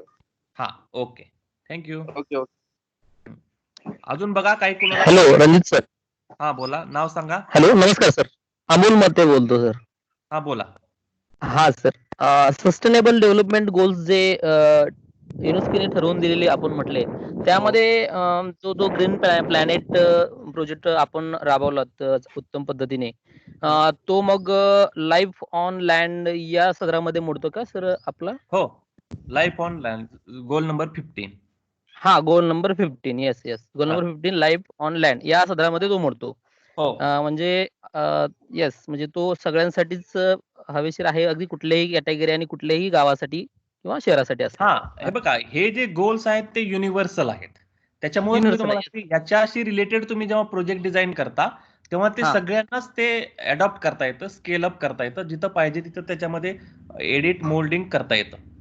Yes yes sir, yes sir, yes sir. Thank you. Sir, zero hunger किंवा नो पॉवर्टी जे असेल, या अनुषंगाने आपण ही शाळा स्तरावरती राबवू शकू की मर्यादा पडतील? नाही, तुमच्या क्रिएटिव्हिटीला मर्यादा असेल तर मर्यादा पडेल.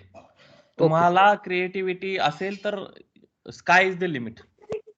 हा हा सर, नक्कीच नक्कीच नक्कीच नक्कीच. येस, असं कुठली मर्यादा कोणत्याही विषयाला. हो सर, हो sir, thank you sir, thank you. Hello नमस्कार. हॅलो, हा बोला सर, हे PBL चे फायदे किती पर्यंत आहेत, काय किती प्रमाणात आहेत, कसे कसे?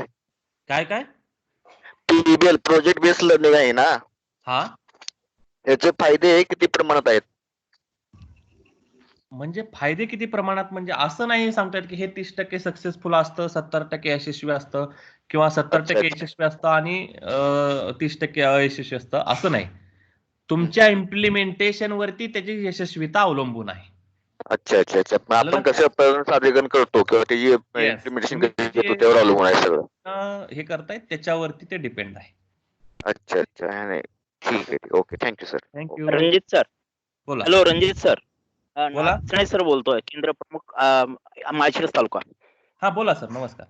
हा, आता जे आपण प्रोजेक्ट सांगितले म्हणजे जो सांगितला तो सुरुवातीला खरं म्हणजे एकदम पहिल्यांदा अशा प्रकारचा मोठा प्रोजेक्ट हाती घेण्याऐवजी सुरुवातीला छोटे छोटे प्रोजेक्ट परिसराशी जे हे होतील त्याप्रमाणे निवडावेत असं मला वाटतं. आणि मग अशा प्रकारचे वाढवत वाढवत त्याची कॅपॅसिटी वाढवत वाढवत नेऊन असे मोठे प्रोजेक्ट आपल्याला घेता येतील. येस, सुरुवातीला वर्ग पातळीवर छोटे छोटे प्रोजेक्ट घ्यावेत आणि तशा प्रकारचं मार्गदर्शन जर शिक्षकांना मिळालं की पहिल्यांदा छोटे प्रोजेक्ट कसे घ्यावेत आणि मग पुढच्या लेवलवर कसं जावं तर ते फार छान होईल. ओके, छोटे प्रोजेक्ट म्हणजे तुम्ही काय म्हणता याचा मी अर्थ असा लावतोय की त्याची कालावधी कमी आहे. हा, कालावधी कमी आणि त्याचं म्हणजे मोठं हे पण करण्यापेक्षा म्हणजे सगळेच आता तुम्ही त्यामध्ये जे विषय घेतले, गणित घेतला, परत सायन्स आलं, म्हणजे पर्यावरण आलं, परत भाषा आलं, सगळं म्हणजे बरचसं आलं त्यात.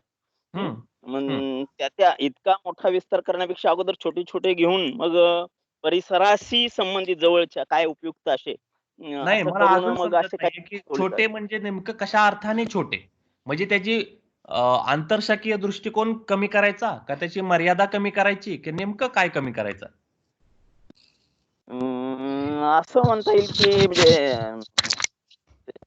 जे गोल घेतलेत आता तुम्ही काय केलं संपूर्ण गावाच्या या दृष्टीनं म्हणजे 5 वर्षाचं नियोजन करून ते केलेलं आहे. बरोबर. हा, त्याच्याऐवजी थोडस आता उदाहरणार्थ आपल्याला पाण्याची विद्यार्थ्यांना पाण्याविषयी माहिती आणि पाण्याची गरज आणि पाण्याचं काटकसर करणे या संदर्भाने थोडस आपल्याला घ्यायचंय. ओके, आता जो आमचा रनिंग प्रोजेक्ट चालू आहे, आता जो आमचा रनिंग प्रोजेक्ट चालू आहे की मुलं रोज आपण किती पाणी वापरतो हे मोजत आहेत, किती लाईट वापरतो हे मोजत आहेत, किती हवा प्रदूषण होतं हे मोजत आहेत. हा छोटाच प्रोजेक्ट झाला. मग म्हणजे छोटं प्रोजेक्ट आला की त्याच्यामध्ये डेटा कलेक्शन, पण ह्या स्टेप येतात हे मला तुम्हाला सांगायचं आहे. या टप्प्यामधूनच प्रत्येक छोटे प्रोजेक्ट म्हणजे मी असा अर्थ लावतो तुमच्या बोलण्याचा की कदाचित त्याची कृती किंवा त्याच्या अंमलबजावणीचा जो स्केल आहे, जो काय म्हणतात कॅनव्हास जो आहे तो कदाचित तुम्हाला वर्गापुरता मर्यादित ठेवायचा असेल, बरोबर? पण तुम्हाला मी हे सांगू इच्छितो की जेव्हा वर्गाच्या 4 भिंतीच्या बाहेरचं शिक्षण मुलांना देता किंवा शिक्षणाला दैनंदिन जीवनाशी जोडता तेव्हा ते मुलांना खूप रिलेट होतं. आलं लक्षात? बरोबर. तुम्ही मगाच्या पण व्हिडिओ मध्ये बघितला असेल, त्या शिक्षिकेने डायरेक्ट तो आर्किटेक्चरच वर्गामध्ये बोलवला की जो बिल्डिंग घर वगैरे बनवत असतो. आलं लक्षात? इंजिनियर आले होते. हा, मग एक्सपर्ट लोक मग तसंच मला पण करावं लागलं की मला एक्सपर्टनाच विचारावं लागलं की कोणती झाडं आम्ही लावू आणि त्याचं किती संख्या असली पाहिजे. सो तुम्ही असं स्मॉल स्केल हे तुम्ही स्वतःच ठरवा की नेमकं कशा स्वरूपाचं स्मॉल असलं पाहिजे. पण प्रोजेक्टच मुळात काय होतो सर, तुमच्या नकळत त्याची व्याप्ती अचानक ती वाढत जात असते. ओके, धन्यवाद सर.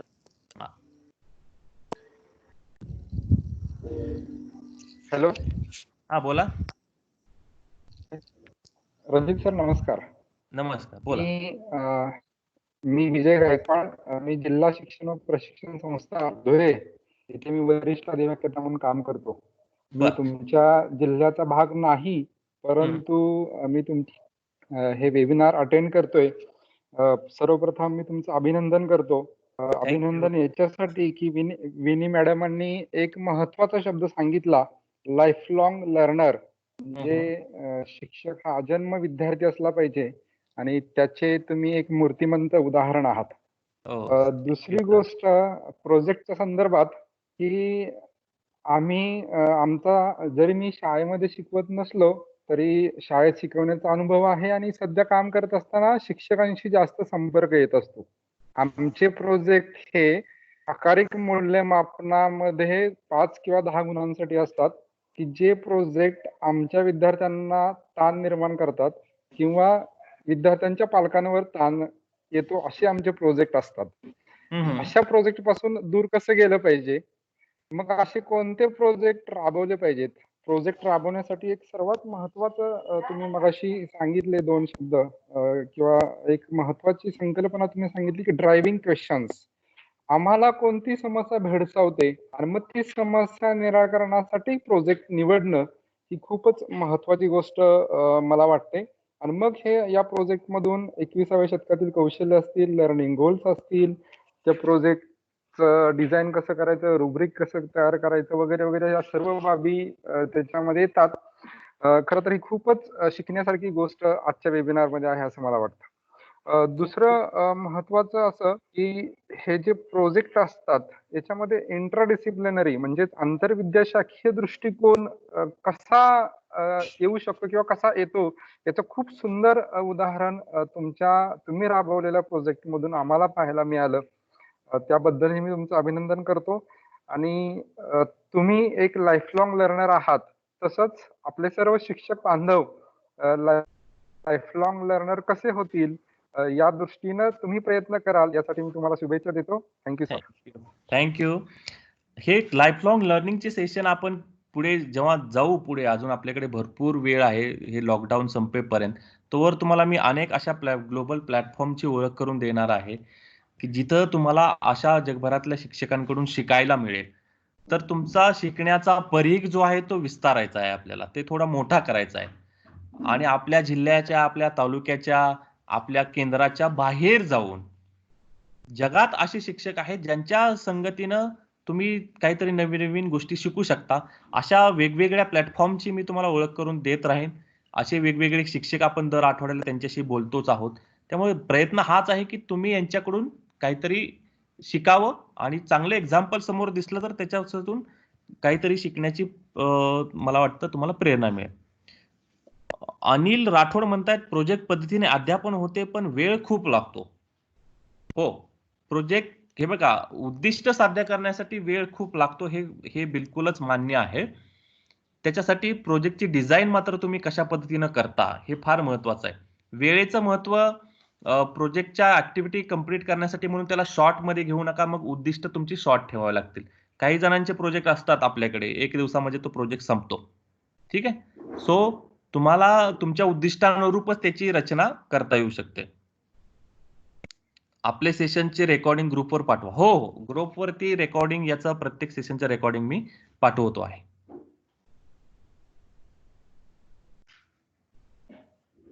दुसरी एक रवींद्र देबळवर. हा बोला. प्रोजेक्टचा इव्हेंट होऊ नये यासाठी काय काळजी घेतली पाहिजे? बऱ्याच वेळा काय होतं, तुम्ही मागच्या सेशन मध्ये पण बोलला आणि तसंच होतं. आता आपण वर्षभरात राबवलेले जे उपक्रम पाहतो ते जवळपास इव्हेंट कडे झुकलेले असतात. तर ते होऊ नये यासाठी आपण निश्चितपणाने कोणती काळजी घ्यायला हवी? तुमचा प्रोजेक्ट तुमच्या मर्यादेमध्येच राबवलेला पाहिजे. तुमच्या कुठल्याही म्हणजे तुमच्या प्रोजेक्टचं उद्दिष्ट हे आहे का की मी त्या प्रोजेक्टचा इव्हेंट करणे, तर मग त्या प्रोजेक्टचा इव्हेंट करा. इव्हेंट करायला गेला की तुमचे बेसिक ऑब्जेक्टिव्ह जे आहेत ते मिस होऊ शकतात. म्हणून मला तुम्हाला जी टाइम फ्रेम मग मी सांगितली, जी प्रोजेक्ट डेव्हलप करण्याची जी कृती असते, जो क्रम असतो, तो फॉलो केला की त्या कुठल्याही क्रमामध्ये कुठेही मीडिया पब्लिसिटी करणे किंवा इव्हेंटीकरण करणे असं काही तिथं कुठं उद्दिष्ट दिसत नाही. हा, तुमचं झाल्यावरती तुम्ही बिलकुल सांगा सगळ्यांना की हे बघा आम्ही असं तयार केलेलं आहे, असं आहे, असं आहे. हे बिलकुल तुम्ही सांगावं. पण ते अगोदर तुम्ही मन लावून पूर्ण उद्दिष्ट साध्य होईपर्यंत ते केलं जावं, असंच मला वाटतं. नितीन पवार म्हणतात पुढील सेशनमध्ये आकर्षक व्हिडिओ कसा तयार करावा याच्यासाठी गेस्ट स्पीकर बोलवा. We are waiting model lessons video. Okay okay, ठीक आहे. आजच्या रणजित सर अजून एक माने सर बोलतो. आता आपली संख्या सरासरी 70 ते 80 जण जमा ह्याच्यावरती आहेत असं दिसतं आहे. आपल्याला याच्यामध्ये काही वाढवण्यासाठी किंवा काही आमची मित्रमंडळी आहे राज्यभर जे आहे त्यांच्यापर्यंत आपण हे पाठवलं तर चालू शकेल का तुमच्या परवानगीने, की ज्याच्यामध्ये जे इच्छुक आहेत तेही त्याच्यामध्ये जॉईन होतील. एक आणि दुसरं असं की तुम्ही ज्या वेगवेगळ्या जगभरातील शिक्षकांना प्रत्येक शनिवारी भेटवत आहात, त्यांचे प्रोजेक्ट समजावून देत आहात, ही अतिशय स्तुत्य गोष्ट आहे. आम्हाला प्रत्येक गोष्ट त्याच्यातून शिकता येते चांगल्या पद्धतीनं. पण आता लॉकडाऊनच्या काळामध्ये विद्यार्थ्याशी कनेक्ट होण्यासंदर्भामध्ये शासन प्रयत्न करत आहे. लॉकडाऊन कधी उठेल, अगदी उलट सुलट फार चर्चा की सप्टेंबर उजाडेल अशाही पद्धतीनं चर्चा चालू आहे. आणि दुसऱ्या बाजूला कालचा जो लर्न फ्रॉम होमचा GR आलेला आहे, तर शिक्षक तंत्रज्ञ होण्याच्या संदर्भामध्ये सुद्धा की कोणते टूल्स वापरावीत, कोणते प्लॅटफॉर्म वापरावीत, त्या दृष्टिकोनातून विद्यार्थ्याची कनेक्टिव्हिटी, विश्वासार्हता त्या टूल्सची, प्लॅटफॉर्मची आणि शिक्षकाला वापरायला सोपं जाईल, त्याच्यावरही आपल्याला एक 2-3 सेशन घ्यावीत असं तुमच्याकडून मार्गदर्शन व्हावं असं मला वाटतं. आपण आता पुढच्या आठवड्यापासून या सेशनचे 2 भाग करतो आहोत. एक अकॅडमिक असेल आणि दुसरा प्रोफेशनल डेव्हलपमेंटचा असेल. सो आजचं जे सेशन झालं ते तुमच्या प्रोफेशनल डेव्हलपमेंटसाठी, म्हणजे नवीन नवीन तंत्र आताच्या घडीला कोणती घ्यावीत शिकून, तो भाग. म्हणजे आठवड्यातून एक सेशन आपलं नवीन नवीन टूल्स, नवीन नवीन तंत्रांची ओळख करून देणे याच्यासाठीचं असेल. आणि जे शनिवारचं सेशन असतं ते जगातल्या टॉप 50 टीचर्सचे प्रोजेक्ट जाणून घेणं, त्यांचं माइंडसेट कसं असतं ते जाणून घेणं हा आहे. म्हणजे तुम्हाला 2 प्रकारचं मी इनपुट देतो आहे. एक अकॅडमिक आणि दुसरं तुमचे काही स्किल डेव्हलप व्हावे या अर्थाने. म्हणजे कोणते टूल्स वापरावे. परत खूपदा मुद्दा असतो की सिक्युरिटी, डेटा सिक्युरिटी, प्रायव्हसी असते, खाजगीकरण तुमचं जपलं जावं. या प्रत्येक गोष्टीचा वापर करूनच मी तुम्हाला तसे टूल्स आणि तसे सॉफ्टवेअर सुचवत असतो की जे मी स्वतः अगोदर ते वापरतो आणि ते विश्वास बसल्याशिवाय इतरांना ते मी सजेस्ट कधी करत नाही. सो बेटर वे, अनेकांनी मला सांगितलं होते की सर तुम्ही झूम वापरा, पण zoom is not that much secure platform. म्हणून आपण हा मायक्रोसॉफ्टचा अतिशय सिक्युअर असा टीम्स प्लॅटफॉर्म वापरतोय की ज्याच्या मदतीनं आपण हे सगळं जे आपलं बोलणं आहे ते किंवा तुमच्या प्रत्येकाची वैयक्तिक माहिती जरी तुम्ही मोबाईल मधून आमच्याशी कनेक्ट झाला असाल तरी ती अगदी सुरक्षित राहील. हा फार महत्वाचा मुद्दा आजच्या घडीला आहे. त्याचा विचार करूनच मी तुम्हाला असे टूल्स नक्की सजेस्ट करत जाईल. ठीक आहे. अगदी सर, अगदी.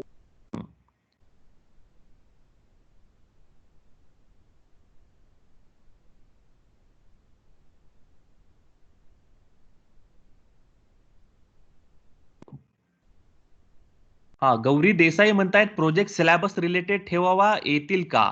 असल्यास काही एक्झाम्पल्स द्या. प्रोजेक्टला तुम्ही सिलेबसच्या आउट ऑफ कसं काय नेऊ शकता हे मला अजून समजत नाही. पण तुम्ही जेव्हा सिलेबस असं म्हणता तेव्हा त्याच्यातले काही विशिष्ट घटक, मराठी घेतलं तर मी मराठीतले सगळे धडे शिकवून घेतले पाहिजेत, हा तुमच्या मते तो सिलेबसचा भाग असतो. किंवा मी गणित घेतलं तर गणितातले ते सगळे उदाहरण संग्रह सोडवून घेतले पाहिजेत, हा कदाचित तुमच्यासाठीचा सिलेबसचा भाग असतो. पण त्या विशिष्ट घटकामधून, त्या धड्यामधून जी कौशल्य विकसित करायची आहेत ते ऑलरेडी तुमच्या अनुक्रमणिकेमध्ये दिलेली असतात. तर पुस्तक जेव्हा तुम्ही हातात घेत असतात तेव्हा अनुक्रमणिका वाचत चला आणि प्रस्तावना वाचत चला. प्रत्येक विषयाच्या प्रत्येक पुस्तकाला ती अनुक्रमणिका आहे, त्याची लर्निंग आउटकम्स आहेत आणि त्याची प्रस्तावना आहे. त्याच्यामध्येच प्रत्येक घटकातून प्रत्येक लेसन मधून काय काय उद्दिष्ट साध्य करायचं ते त्यांनी दिलेलं असतं. तुमचा फोकस ती उद्दिष्ट साध्य करण्यासाठीचा असला पाहिजे, ना की तो धडा शिकवण्याकडे असला पाहिजे. धडा शिकवून मुलांना तोतला कंटेंट समजेल, पण ते स्किल डेव्हलप नाही झालं तर अडचण येते. म्हणून मी म्हणतोय तुम्हाला स्किल बेस्ड प्रोजेक्टच असावेत. इतर घटकांना म्हणजे तुमच्या धड्यावरती जर तुम्हाला लेसनवरती प्रोजेक्ट करायचे असतील तर करता येऊ शकता, नाही असं नाही. काही जण शिक्षक मराठी सारख्या विषयामध्ये काय करतात तर जो धडा ज्या लेखकाने लिहिलेला आहे त्यालाच वर्गामध्ये आमंत्रित करतात आणि त्याच्यासोबत मुलांचा संवाद घडवून आणतात. चांगला प्रोजेक्ट असतो तो. म्हणजे त्यामध्ये मुलांना डायरेक्ट त्या लेखकाकडूनच त्याचे विचार समजून घेता येतात, ना की त्या शिक्षकानं तो शिकवावा मग त्याच्या मागचे सगळे विचार समजून सांगावेत. म्हणजे असं तुम्हाला जो लेखक भेटत असेल तर त्याच्याशी पण तुम्ही अशा पद्धतीचे छोटे छोटे वन डे चे प्रोजेक्ट पण करू शकता. मला सांगायचं एवढंच आहे, कोणतीही कृती करा ती प्री प्लॅन्ड असावी, नियोजित असावी आणि विशिष्ट उद्दिष्ट साध्य करणारी असावी. हे उद्दिष्ट साध्य होत आहेत असं दिसलं की तुमचा कॉन्फिडन्स वाढत जाईल आणि मग नवीन नवीन प्रोजेक्टची तुम्ही निर्मिती करू शकाल. Hello sir. बोला. सर मी मागाशी बोललो शिवानंद गोगाव जे हा बोला. ते कन्नड विद्यार्थीसाठी काय करता येईल सर? सगळं मराठीचे विद्यार्थी आमचे गडी भाग म्हणजे सीमावर्ती भागात आहे अक्कलकोट आणि दक्षिण सोलापूर. राईट. कन्नड मुलासाठी आम्ही इकडं पण नाही तिकडं पण असंच आहे सर. हा हा. त्यासाठी आमच्या कन्नडच्या माध्यमाच्या मुलांसाठी काय करता येईल का? शिक्षकांनी ठरवलं तर काही करता येऊ शकतं सर. तेच थोडं टेक्निकल बेस केलेलं आम्ही कन्नड तुम्ही माध्यमामध्ये. इतके इनोव्हेटिव्ह आहात, सगळे शिक्षक सर. हे इतके उपक्रमशील असतात. मी फक्त हा सर. तुम्हाला एक डायरेक्शन देण्याचं इथं काम करतोय. आलं लक्षात? Okay sir. की हे हो. बघा आता तुम्ही याच्यावरून प्रेरणा घेऊन मला माहिती नाही की यातनं कुणी प्रेरणा घेऊन अजून काहीतरी वेगळ्या प्रकारचा प्रोजेक्ट डिझाईन करेल. कीप शेअरिंग, बरोबर सर. इतरांशी शेअर करत चला, आपले विचार मांडत चला. कदाचित हो सर. तुमच्या विचारावरून एखाद्याला काहीतरी कल्पना सुचेल. सो टीचिंग हो सर. कम्युनिटी ही एकमेकांना सपोर्ट करतच पुढे जाऊ शकते. जसं की बरोबर. इतरांना वाटतं की माझा प्रोजेक्ट चांगला आहे, तो मी इम्प्लिमेंट करावा. तसं तुमचाही कोणाचा तरी प्रोजेक्ट मला वाटू शकतो की मीही तो इम्प्लिमेंट करावा. So keep okay. शेअरिंग, तुमच्या समस्या मांडत चला आणि त्या हो. समस्यांवरती उपाय शोधण्याचा माइंडसेट तुम्ही तयार करा. मागच्या हो, सेशनमध्ये हो. पण जेव्हा जेफ रॅमिंग्टन आपल्याशी बोलत होते स्टीम एज्युकेशन वरती, त्यावेळेस पण हो ते सर. असंच म्हणाले, STEAM education is all about STEAM mindset. हो. Project based correct sir. Learning is all about that mindset. तुमचा माइंडसेट तसा असला पाहिजे. माझी शिकवण्याची हो. पद्धतच मी आता अशा पद्धतीने डिझाईन करतो आहे. मग तुम्हाला हो. काहीही मला वाटत नाही की अडचणी येऊ शकतात. बरोबर सर. ठीक आहे. हो हो बरोबर सर. गुड मार्गदर्शन sir. Thank you. Thank you display sir. आमचं ते प्रोजेक्ट तुमचं प्रोजेक्टचं बातमी तयार केलं सर. अजून आलं नाही. आल्यावर पाठवतो सर. हा नक्की चालेल. Okay sir. Thank you sir. Thank you. अजून कोणाला मला वाटतं देसाई मॅडमचं झालेलं आहे.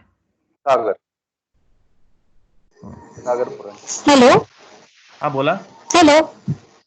बोला. हा मी सोलापूरहून बोलते. हॅलो. हा सर. हॅलो. आवाज येतोय. बोला. नाव सांगा आणि हा बोला. जास्मिन बागलकोटे सोलापूरहून बोलते. उर्दू बोला. टीचर आहे मी. उर्दू शाळेत आहे. सर आपण जे आता प्रोजेक्ट बद्दल सांगितले तर प्रोजेक्ट अल्पावधीचा पण होऊ शकतो ना, कारण आपल्याला सक्सेस जितकं लवकर मिळेल ते प्रोजेक्ट आपलं करू शकतो आपण. येस. सक्सेस तुम्हाला 2 मिनिटासाठी पण मिळू शकतं. तसं काही अडचण नाही. हा येस. हा तेच म्हटली मी की लांब असं मोठा प्रोजेक्ट खूप दिवस चालणार असं नसतं. आपल्या सक्सेसवर असतो. तर माझं पण तसंच आहे सर. मी छोटे छोटेच प्रोजेक्ट करते आणि जे मला त्याच्यात पण सक्सेस मिळालंय सर. माझे विद्यार्थी जे 100% त्यांनी दिलेत तर त्याच्यातच मला खूप आनंद झालाय की माझे विद्यार्थी जे पण मी प्रोजेक्ट करते त्याच्यात त्यांनी भाग घेतात आणि त्याच्यात मला सक्सेस पण मिळतोय.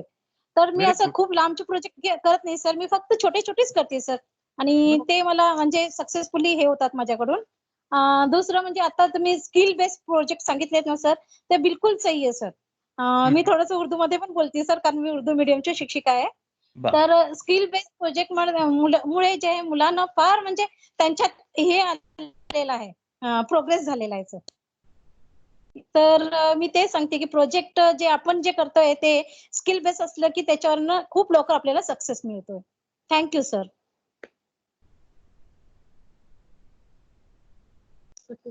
Hello sir. Hello.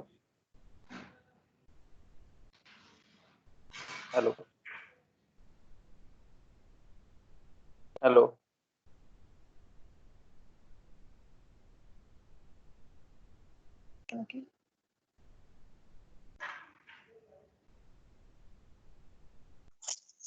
Hello.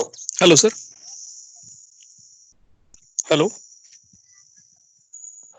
Hello. Hello. हा हॅलो माने सर रणजित बोलतो. सर.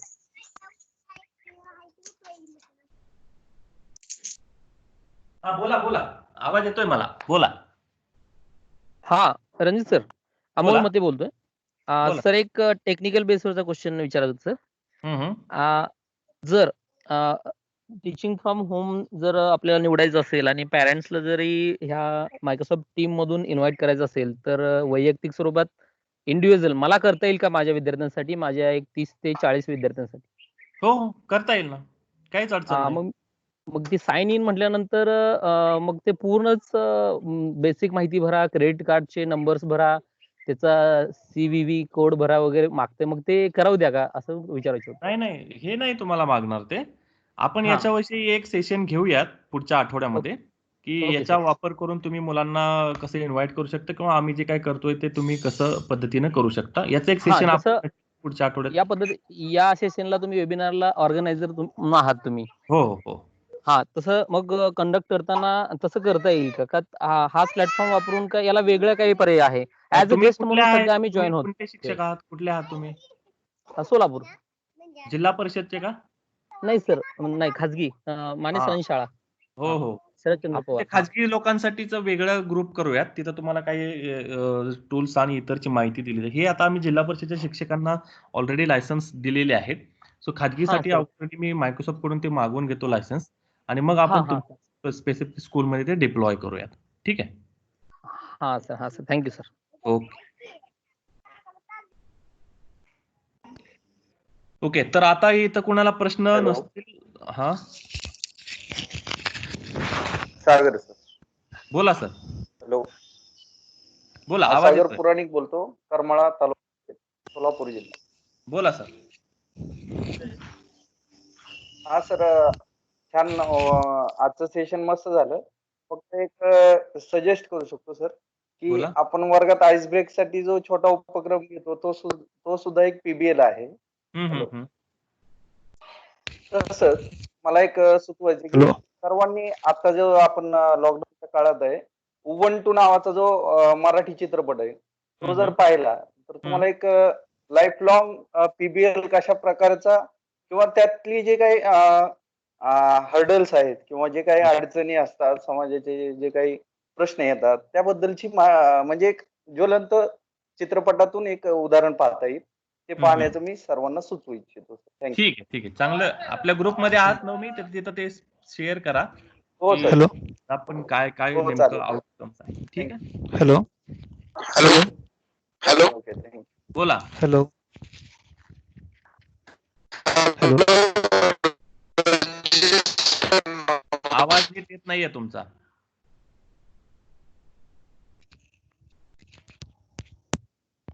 हॅलो. हॅलो. हा बोला. नाव सांगा आणि बोलायला सुरुवात सर, करा. हा नवनाथ जाधव बोलतोय सर मी. बोला. हा बोला, नवनाथ जाधवर बोला. हा सर, ते ह्या मायक्रोसॉफ्ट टीमचा आपल्या वर्ग अध्यापनामध्ये कसा वापर करता येईल आणि त्याचा कसा वापर करायचा ह्याच्या संदर्भात थोडं मार्गदर्शन हवं होतं. हो हो. मी आपल्या जिल्हा परिषद सोलापूर जिल्हा परिषदलाच आलोय बदलून गेल्या वर्षी. बर. आता माळशिरस तालुक्यामध्ये आहे. आणि मला ग्रुपमध्ये पण ऍड करा, कारण मी कुठल्याही ग्रुपमध्ये ऍड नाही बर आपल्या जिल्हा परिषदच्या. बर बर. तुमचं काय करा, आणि त्याच्यात हा तुमचे केंद्र प्रमुख कोण आहेत? शैलजा जाधव मॅडम. हा, तर त्यांना सांगा डिसले सरांच्या ग्रुपला त्यांना मेसेज टाका. केंद्र प्रमुखांनी दिलेल्या लोकांना आम्ही आपल्या ग्रुपमध्ये ऍड करतो. प्रत्येक केंद्राच्या एक किमान आपण त्यांच्याकडून घेतलेला आहे. त्यांना सांगा की डिस्ले सरांना सांगा की माझं नाव त्या ग्रुपमध्ये ऍड करायला, मग मी लगेच तुम्हाला ऍड करतो. ठीक आहे? हो. चालेल. ओके. ओके. अजून कोणाला प्रश्न आहेत? स्पेसिफिकली प्रोजेक्ट बेस्ड लर्निंग वरचे प्रश्न विचारा. पुढच्या येणाऱ्या सेशन्स मध्ये तुम्हाला अनेक नवनवीन गोष्टी शिकायला मिळणारच आहेत, नो डाऊट. फक्त आजच्या स्पेसिफिक सेशन विषयीचे प्रश्न विचारा. Hello sir. हा बोला. नितीन चव्हाण बोलतोय, वेळापूर तालुका माळशिरस मधून. हा बोला सर. नमस्कार. हा नमस्कार. प्रोजेक्ट बेस्ड लर्निंगचं आता तुम्ही त्या एखाद्या क्लास विषयी सांगितलं की तेवढ्या क्लास पुरता आपण प्रोजेक्ट घेतो. पण जर एखाद्या ठिकाणी कमी पटसंख्येची शाळा असेल तर मग क्लासच्या ऐवजी पूर्ण शाळेसाठी एखादा प्रोजेक्ट घेता आला तर म्हणजे बिलकुल काय अडचण येईल का त्याची? काहीच नाही. बिलकुल उलट तुमच्या जितका मुलं ग्रुपमध्ये काम करतील तितकं त्यांची लिडरशिप आणि रिस्पॉन्सिबिलिटी स्किल्स डेव्हलप होत जातील. असं काही नाही की विशिष्ट वर्गाचाच ग्रुप आहे, विशिष्ट वर्गासाठीचाच प्रोजेक्ट आहे, असं काही नाही. म्हणजे गोल जे आपण घेणार आहे ते पूर्ण शाळेसाठी युनिव्हर्सल असावं असं मला वाटतं. तर म्हणजे बरोबर. फार महत्वाचा मुद्दा आहे की हा प्रोजेक्टचे डिझाईनच तुम्ही तशा पद्धतीनं करायचं की ज्याच्यामध्ये वर्ग इयत्ता वगैरे अशा कोणत्याही हे येणार नाहीत त्याच्यामध्ये